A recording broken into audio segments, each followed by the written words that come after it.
Assalamu alaikum dostlar, amансыңарбы? Мореки TikToктон, YouTube'дан эттин баасын түшүрбөйсүңөрбү, каякты карап атасыңар деген посттор көп чыгып атпайбы? Ошолорго менин жообум бар да.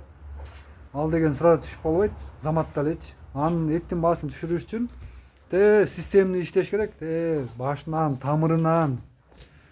Эмнеге дебейсиңерби? Эң алгач границаларды жабыш керек. Өзбекстан, Тажикстанга мал кетпесин.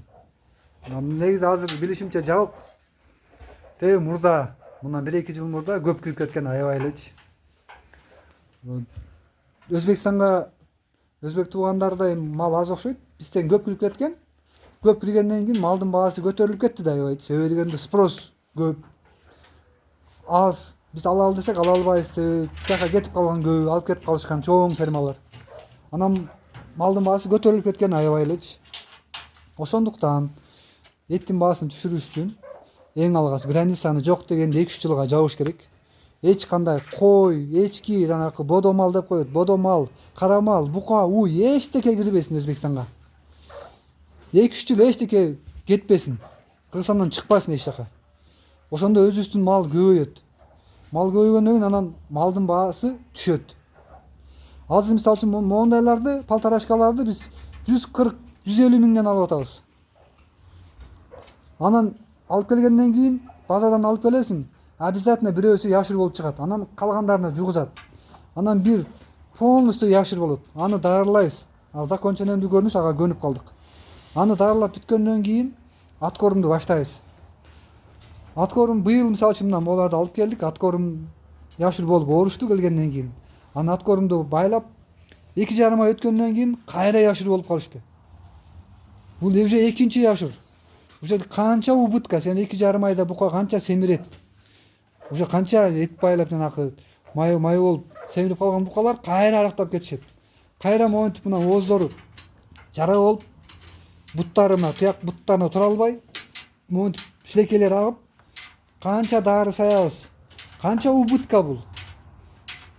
Канча 2,5 ай буканы жакшылап семиртсең кайра арактап кетет элестет, 2-3 күндө заматта элечи. Анан кайра эметесиң, аткорумду баштайсың. Анан ушинтип кыйналып, чөп кымбат, чөп беден билесиңер, 400 сом, 500 сом бизде. Арпа жүгөрү кымбат, 25-26 сом.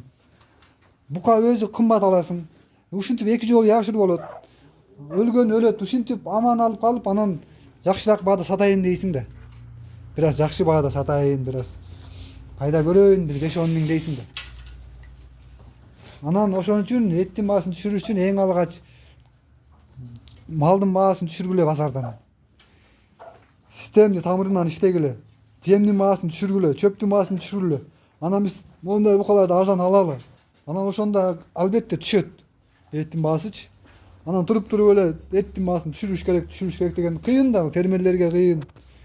Бүт баарына кыйын. Кыскасы оңой оокат жок. Бизге деле фермерлерге жагап аткан жокпуз. Азыр кыйналып монтип яшыр болуп аткан кези. Анан ушинткенде нервим кашайт экен да, ушинтип айткандачы. Эмнеге эттин баасын түшүрбөйсүңөр? Эмне кымбат дегенде. Өзүң музоолор 100 миңден болуп атат азыр. Базарга барып көрсөңөр. Анан каяктан түшөт эттин баасы? Мамлекет, Минсолхоз иштеш керек мунун үстүнөнчү.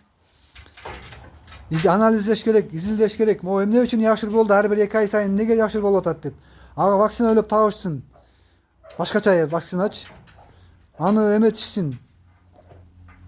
Фермерлерге жеңилдик кылып беришсин. Азыр каяктан Минсолхоз иши жок эч ким менен ал. Бул каяктан келди яшыр, эмне болуп атат? Эч каяктан карантин деген жок эле Союз убагындайчы. Казакстандан букалар кирип атат, жаңы яшырларды жугузуп атат бизгечи, фермерлерге. Уйлар келет, башкача яшырды келип кайра жугузат. Ай сайын яшыр болот. Конечно. Ушундай кыскасы.